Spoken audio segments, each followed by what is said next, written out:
أعوذ بالله من الشيطان الرجيم بسم الله الرحمن الرحيم بسم الله والصلاة والسلام على رسول الله وعلى آله الطاهرين أما بعد اللهم اشرح لي صدري ويسر لي أمري واحلل عقدة من لساني يفقه قولي. Avant de commencer la vidéo, comme d'habitude, je vous invite à mettre à jamais la vidéo, la partager, vous abonner à la chaîne si vous n'êtes pas encore abonné, vous pouvez réagir dans les commentaires, marquant référence ou en réagissant à la présente vidéo. Je vous rappelle qu'il y a des packs de Ruqya disponibles et le sujet qu'on va aborder est pas loin du sujet de la Ruqya. Vous allez comprendre. Bismillah. السلام مكث في مرضه 18 عاما كما قال المفسرون دعا ربه بأدب وأيوب إذ نادى ربه رب إيه أني مسني الضر وأنت أرحم الراحمين. Donc là, il explique l'épreuve du prophète Ayyub alayhi salam, comme c'est notifié dans un hadith qui est authentique selon les conditions des deux shirs, Bukhari wa Muslim, où il a rapporté que Ayyub a subi une épreuve durant 18 années. On rentrera un peu dans les détails. Et donc, durant cette suite à cette épreuve, longue épreuve, Ayyub s'est adressé à son Seigneur avec avilissement, avec amour, en disant ô mon Seigneur, inni massani ash-shaytan, le shaytan Iblis m'a touché, binusbin, de fatigue, wa adab, et de torture. يا رب Et tu es le meilleur des miséricordieux. اشفيني أني مسني الضر وأنت أرحم الراحمين.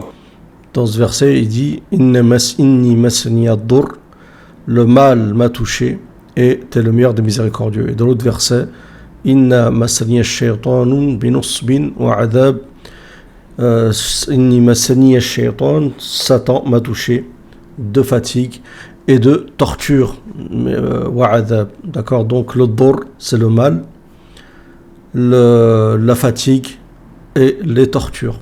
Donc c'est coranique, le prophète Ayyub a subi ces trois difficultés, ces trois épreuves. ترى حالي وتعلم حالي وأنا لا أشكو ولا أجزع وإنما أنت تعلم حالي فاستجبنا له فكشفنا ما به من ضر. Donc Ayyub, d'accord, donc reconnaît, c'est que c'est une épreuve d'Allah Azza wa Jal, il l'accepte, mais c'est son droit d'invoquer Allah Azza wa Jal. Tu peux invoquer Allah Azza wa Jal comme l'ont fait les prophètes. Inni ashku bathi wa huzni ila Allah. Je me plains de ma tristesse, inni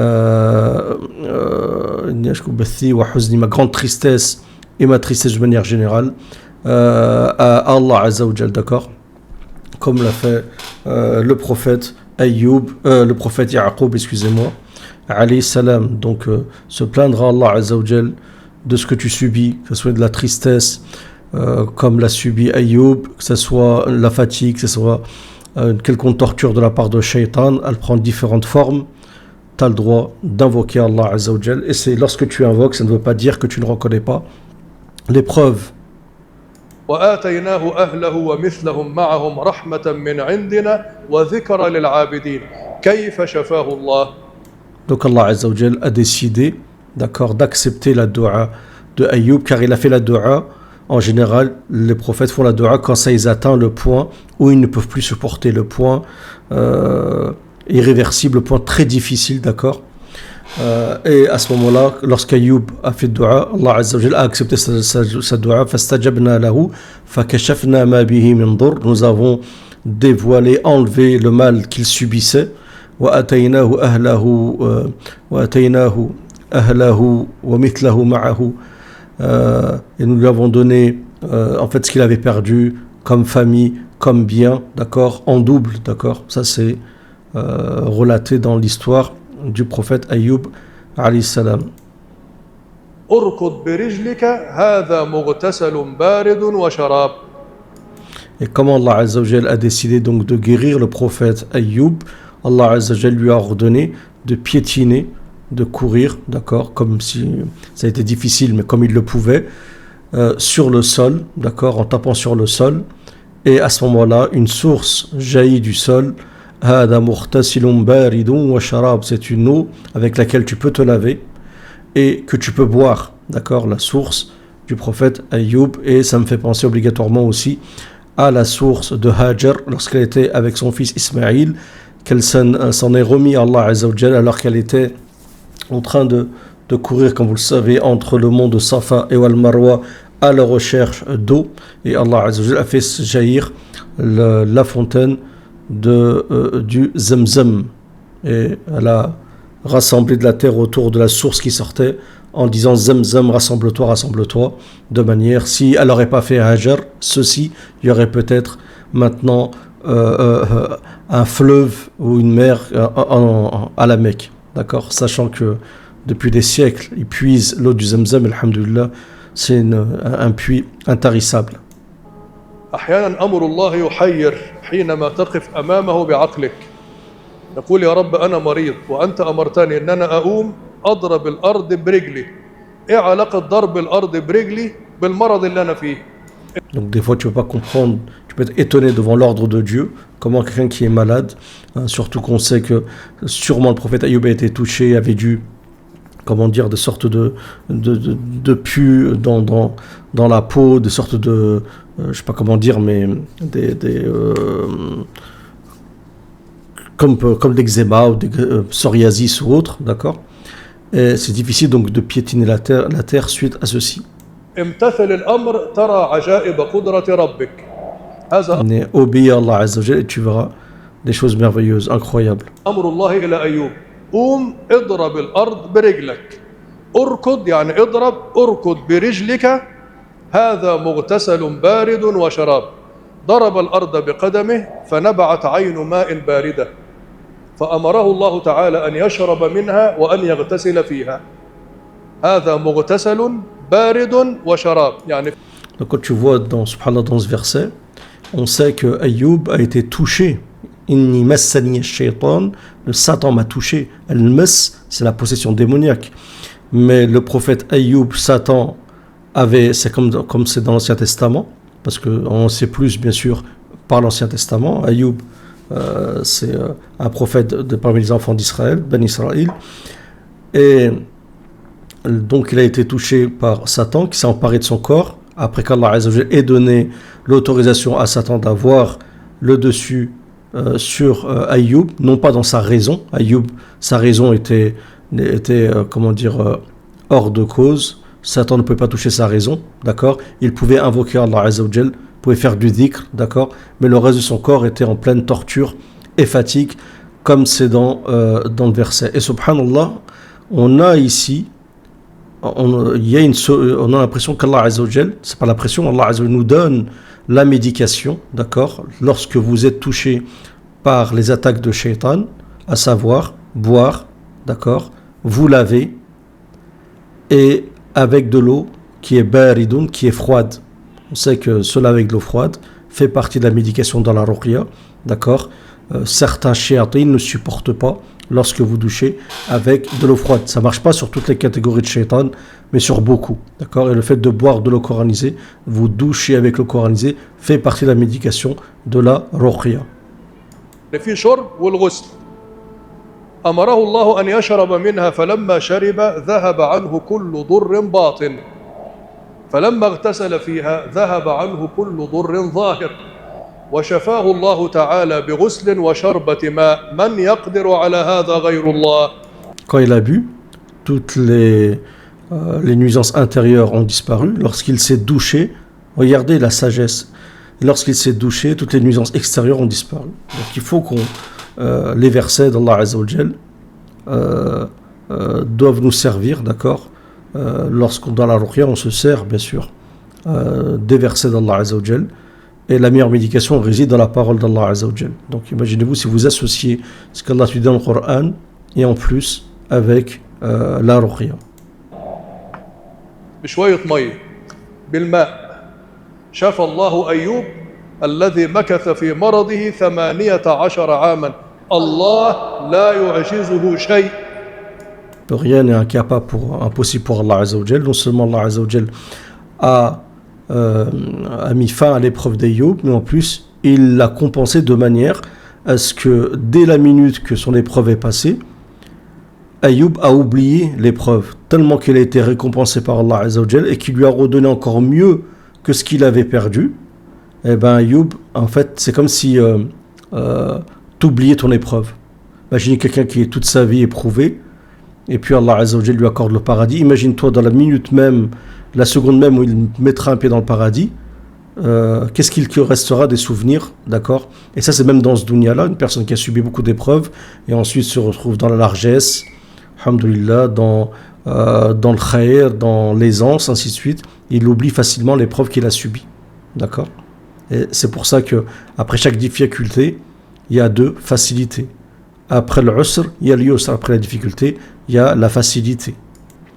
Donc moi je pense que concernant les détails de ce qu'aurait pu subir Ayoub, il suffit de nous en remettre aux Israéliyettes, donc les rapports de Ben Israël qu'on retrouve surtout dans la Torah, hein, et de mettre ça sur la balance du Coran et de la Sunna, c'est ce que le prophète nous a dit.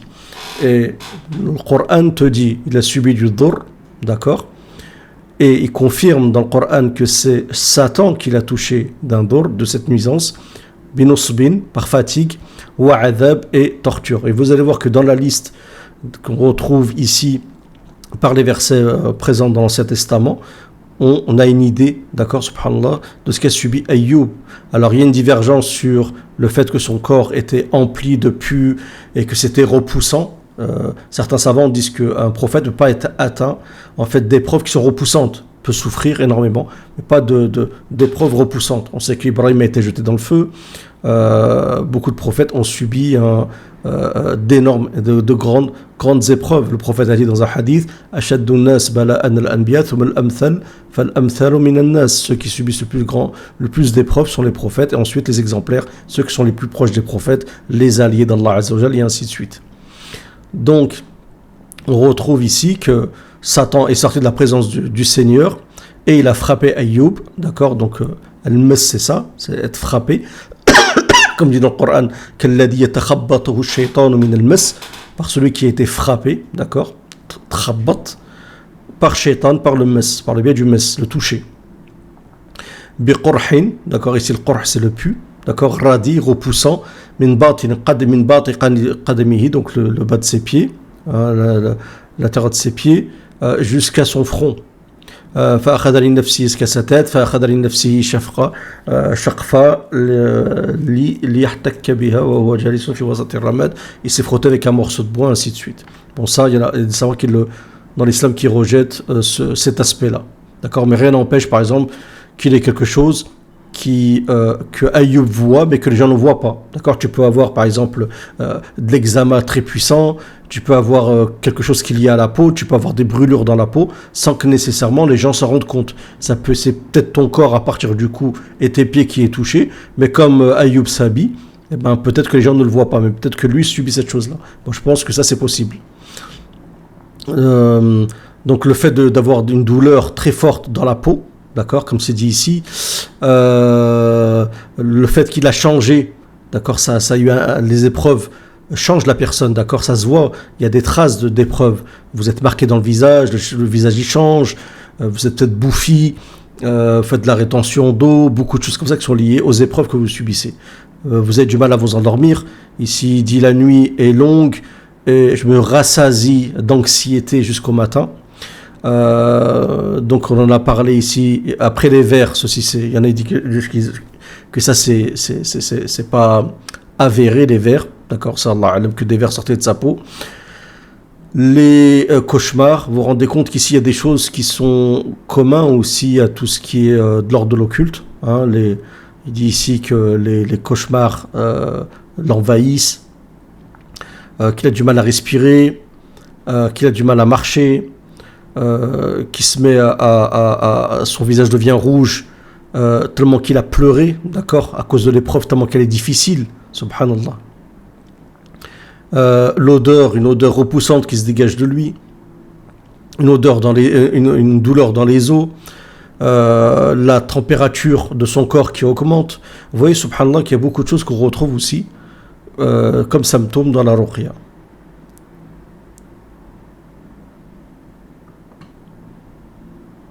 Donc il y a sa famille qui l'ont repoussé. Certains disent que son épouse a commencé à lui dire où est l'argent qu'on avait, où sont les biens, où sont notre famille, où sont les troupeaux qu'on avait, d'accord. Et il est dit que dans le hadith, que lorsqu'Allah Azza wa Jal a soigné Ayyub, d'accord, non seulement lui a redonné une beauté, sa femme elle l'a pas reconnu, il était encore plus beau qu'il l'était avant, d'accord, déjà qu'il était beau, il était encore plus beau, et Allah, il avait deux sortes de, comment dire, de khazina, de sorte de je sais pas comment, de sorte de, bon, je connais pas le terme, mais où vous mettez des réserves de nourriture, et Allah Azza wa Jal lui a rempli, d'accord, ces deux réserves d'or et de l'or et autre chose, j'ai oublié, mais en tout cas il l'a récompensé énormément. On dit que des sauterelles d'or tombaient du ciel, et Ayyub se mettait à les ramasser, et Allah Azza wa Jal lui a dit: n'es-tu pas rassasié, ô Ayyub? Et il a dit: Allah Azza wa Jal, comment veux-tu, ô Allah, que je me rassasie de ta miséricorde, d'accord. Donc Allah Azza wa Jal t'éprouve, mais ensuite il te donne tellement de miséricorde, il abat sur toi tellement de miséricorde, il te donne tellement de bien, tellement il te comble après l'épreuve, parce que tu as accepté l'épreuve, tu as supporté cette épreuve, et t'es pas allé dans le sens de shaitan qui est de quitter la religion, ou comment s'appelle, de dire des choses qui professaient des paroles contre Allah Azza wa Jal, plein de choses comme ça, d'accord, ou d'avoir recours à des biais illicites pour te sortir de ton épreuve, d'accord. Donc tu patientes et Allah Azza wa Jal te récompense. Donc Ayyub, c'est un exemple pour tous les croyants. Si ceci est arrivé à Ayyub, ceci peut arriver à tout croyant qui est dans l'épreuve, d'accord. Il faut s'en remettre à Allah Azza wa Jal et avoir la conviction et invoquer Allah Azza wa Jal par ses plus beaux noms, notamment Ar-Rahim, le miséricordieux, d'accord, et se plaindre à Allah uniquement. Quand tu fais ça, Allah Azza wa Jal te comblera de ses bienfaits sans aucun doute. Donc ici il est dit: ma anna la shaytan al-idn hatta inqadda ala jismi Ayyub. Donc shaytan a eu l'autorisation de s'attaquer au corps de Ayyub. Liyadribahu bi maradin anif lil ghaya. Il l'a frappé d'une maladie très puissante. Donc on dit que c'était la peau qui gonfle, les pus, ainsi de suite, des boutons, tout ce qui joue sur votre raison, tout ce qui vous fait souffrir, c'est de la souffrance permanente. C'est incroyable les épreuves qu'a subi Ayyub alayhi salam, d'accord. Et justement le jour du jugement, Ayyub aura un étendard, et tous ceux qui ont subi des épreuves comme Ayyub, les malades, les handicapés, toutes ces personnes qui souffrent, mais qui s'en remettent à Allah Azza wa Jalla de leurs épreuves, rejoindront l'étendard du prophète Ayyub alayhi salam. Et bien sûr qu'au paradis, il suffit juste que tu commences à mettre ton premier pied sur une source d'eau, d'accord, à mettre ton premier pied au paradis, pour que ça y est, tout disparaît. Il ne reste plus rien, ce corps à la base déjà, il disparaît dans le monde du barzakh. Donc voilà les sagesses qu'on peut tirer de l'histoire du prophète Ayyub alayhi salam. Donc voilà, imaginez-vous les personnes qui, quand ils voyaient Ayyub, ils disaient: s'il subit ça, Allah Azza wa Jalla n'a pas encore remédié à son épreuve, c'est qu'Allah Azza wa Jalla est en colère contre lui, c'est qu'il a commis quelque chose qui a suscité la colère de Dieu. Alors qu'en réalité c'est le contraire, Allah Azza wa Jalla l'a éprouvé parce qu'il est pieux, et qu'il n'y a pas pieux comme Ayyub à son époque alayhi salam. Donc imaginez-vous l'épreuve que c'est d'entendre les gens dire: ah, si tu es dans cette épreuve-là, c'est que tu le mérites, tu as dû faire quelque chose qui a mis en colère Allah Azza wa Jalla. Alors qu'en réalité, il y a des catégories d'épreuves, d'accord. Il y a les épreuves suite au péché que tu fais, mais il y a aussi les épreuves suite à ta piété. Et les gens pieux, Allah Azza wa Jalla les éprouve, en partie bien sûr peut-être pour des erreurs qu'ils auraient commis, mais surtout pour les surélever en degrés. C'est pour ça que le prophète a dit, comme dans le hadith, je vous l'ai dit au début, Ashaddun nas bala'an, ceux qui ont plus d'épreuves, al-anbiya, les prophètes, thumma al-amthal ou fal-amthal min al-nas, ensuite les exemplaires parmi les autres catégories de personnes, hein, les alliés d'Allah Azza wa Jal, et tu descends jusqu'au plus commun des musulmans, en espérant que cette vidéo vous aura plu. Donc moi je suis d'avis qu'il ne faut pas tout rejeter, tous les textes de l'Ancien Testament concernant Ayoub, dire c'est les Saraïliyettes, c'est n'importe quoi, nanana. Non, la falsification dans l'Ancien Testament, elle n'est pas dans tout, faut pas abuser non plus. Il y a des falsifications parce qu'elles gênent, elles ont gêné, elles gênent, d'accord, ça pose un problème, donc il y a eu des falsifications, mais il y a des sujets où il n'y a pas lieu. C'est pas important de savoir, ça n'a pas un grand impact de savoir Ayoub, les détails de son épreuve, d'accord, ça joue pas, il n'y avait pas urgence à falsifier ceci. En espérant que cette vidéo vous aura plu, donnez-moi votre avis concernant ceci. Salam à tous.